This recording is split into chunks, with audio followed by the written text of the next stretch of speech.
And we are live. Hello, everyone. Welcome back to Animation Combination, episode 6 of my second season of Who Wants to Be a Millionaire Animation Edition game. This is your host, Ibrahim, aka Mark Brown, and we're back here for another chance to see if someone will get to the million. Today, we have a contestant with us, Jonathan Pouliot, who's a blogger, a big Disney fan, and I'll let him introduce himself. How are you? Hey, I'm good, Mark. How are you? I'm good. So, would you care to introduce yourself for people who don't know you? Yeah, I'm Jonathan Pouliot. I live in the Tampa Bay, Florida area. I'm a big Disneyphile annual pass holder, been a lover of all things Disney for as long as I can remember, really.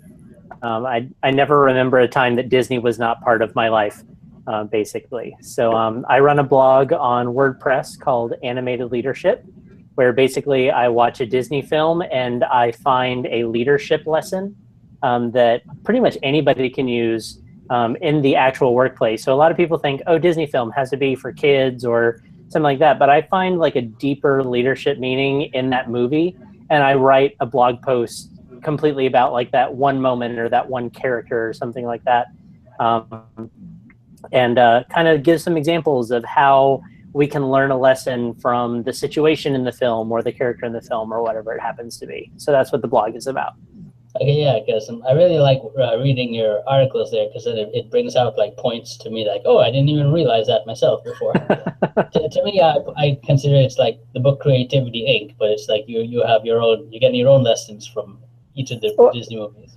And somebody, it might have been you actually, sent me a message saying, you know, hey, have you read Creativity Inc.? Because what you're doing, you know, isn't the same thing, but it's kind of similar. So that's on my Amazon wish list right now. I haven't gotten it and read it yet, but I plan to do that pretty soon. So. Okay, nice. I really recommend it if you can get your hands on it. Sure thing. Another cool thing is that you're probably the second closest person in proximity to me because I'm in Orlando, so. I was actually in Orlando Friday and Saturday. We went to Mickey's Not So Scary Halloween Party Friday night. Oh, nice, nice. So yeah. I barely missed you there. Okay. For those of you who don't know, Who Wants to Be a Millionaire Animation Edition is a 12-question multiple choice game, all about animation. As long as Mr. Pouliot keeps getting questions right, he goes higher up the ladder. Once he gets one wrong, that's the end of the game, and he leaves with the number of points from his last safe haven. He has 3 life lives to help him, a 50-50, gets rid of 2 wrong answers, a phone a friend if he so chooses, which you can call someone for help, or ask the expert. This season our expert is Robert Lydon from the YouTube channel Other Robert, and we put all the questions to him before, and he's answered them to the best of his ability, and Mr. Pouliot can see how he answered and decide if he wants to go with that or not. So, Mr. Pouliot, one last question. Are you ready to play Millionaire? I am. All right. Let's go. Can you see the screen here? I can. Great. So this is the lateral points, as I call it. And just to remind you, the yellow ones are the benchmarks. Once you get to those, you can't lose them no matter what. Okay. And for everyone else, this is Robert Lydon. Check out his YouTube channel, Other Robert. He does movie trailer reviews, TV show reviews. He's a big Once Upon a Time fan. If you're into Once Upon a Time, he's your guy for that. Okay, I'm excited to start. Let's go. 500 points. Based on a children's book of the same name, what is the title of the 2009 Sony animation film that involves food precipitating from the sky? Snowy with a chance of lemons. Sunny with a chance of kumquats. Cloudy with a chance of meatballs. Breezy with a chance of elections. The answer is C, cloudy with a chance of meatballs. Final answer. Nice. And I was going to tell you, take your time to say final answer during this. But for this one, I'm pretty sure you know you got that right. Correct. I've never seen it, but I'm familiar with it. So nice, nice. Yeah, it's not a Disney one, but it wasn't bad from what I remember. I heard cute things, and I mean, it did well enough for them to make a sequel, so it can't be all bad. Yeah, the sequel was pretty bad, but this one was okay. You know how they are sometimes.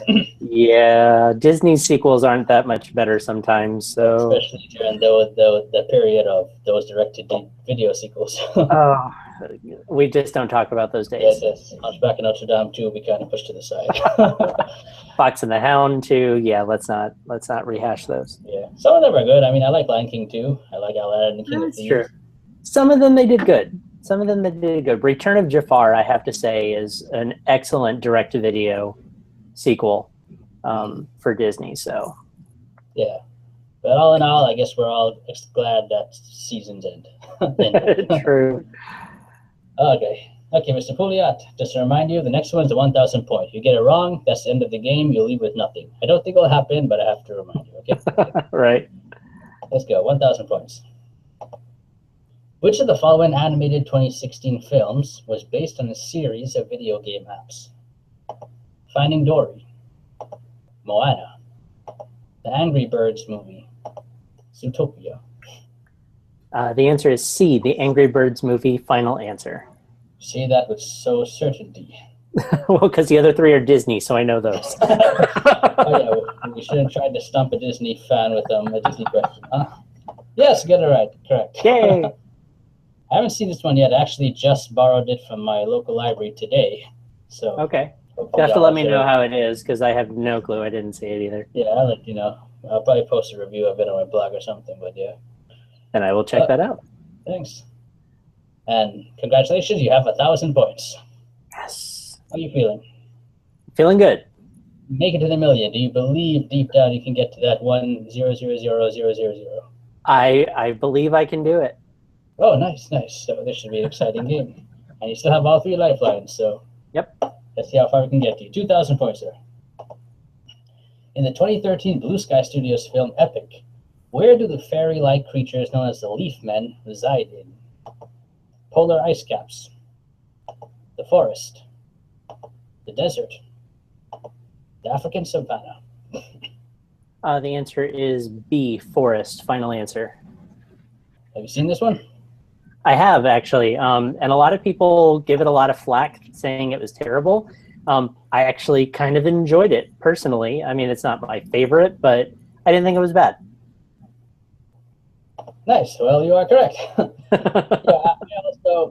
I also, when I first heard about the film, I was really not excited about it. I had very low expectations. So I don't know if that helped me, because I also was like you. I actually thought it was better than what I thought it was going to be.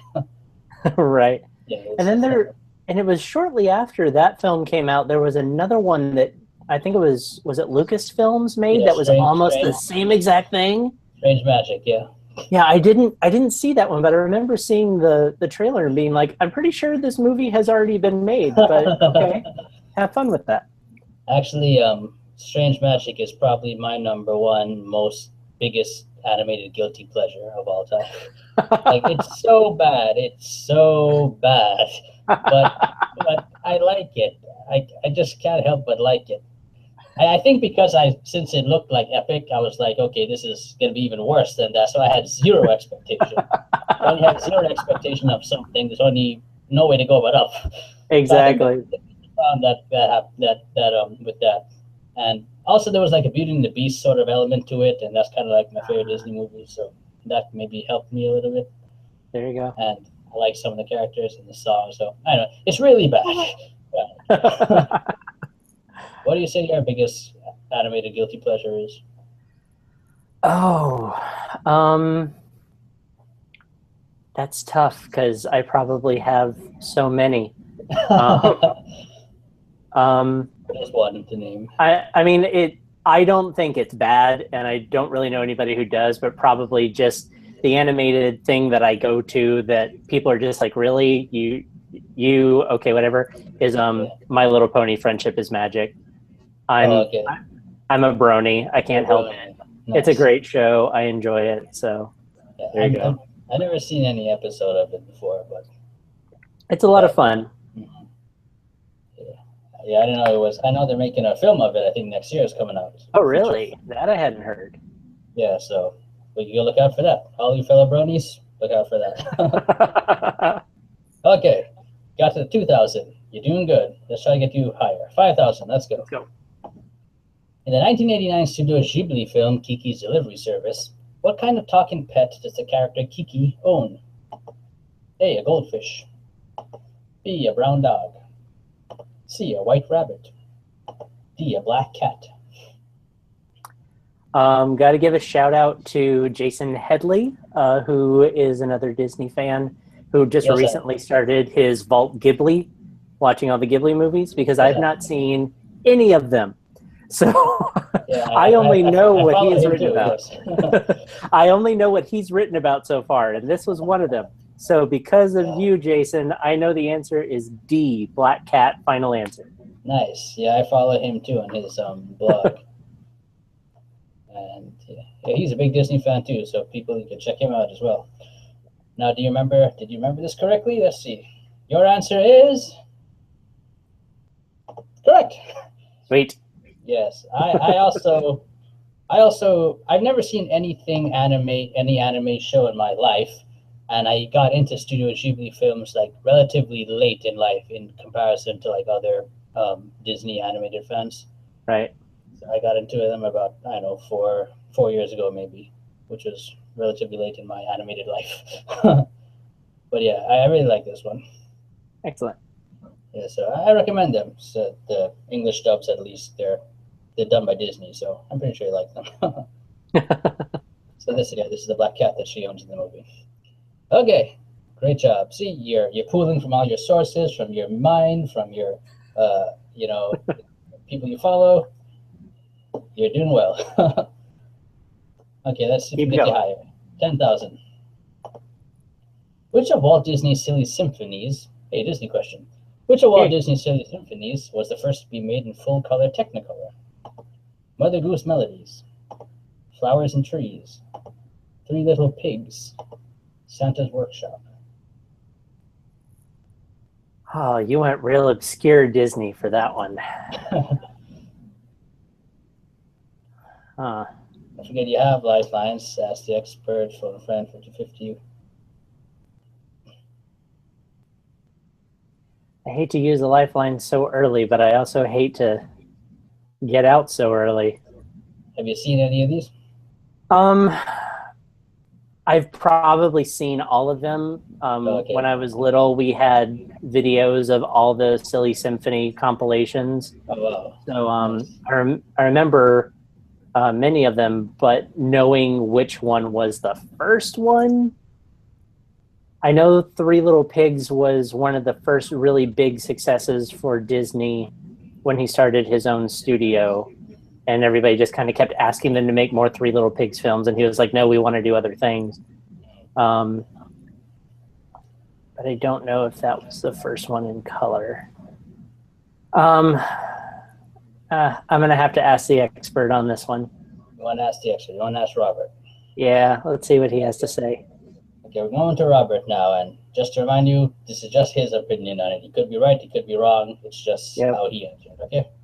So we asked Robert this question, and if I can find, okay, we asked Robert this question, and he said, C, Three Little Pigs. That's kind of where I was leaning, so we're going to trust Robert. 50-50 if you want to. Well, the problem is, right now it could be any of them. So I'm gonna go with C, Three Little Pigs, final answer. You had no idea about this one, and you asked the expert, you asked Robert. And he said Three Little Pigs. You were kind of leaning that way yourself, and you went with that final answer. Mr. Pouliot, is this the end of the game for you? Your answer is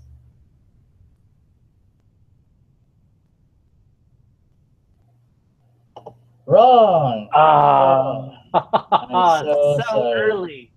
I'm so early. So sorry.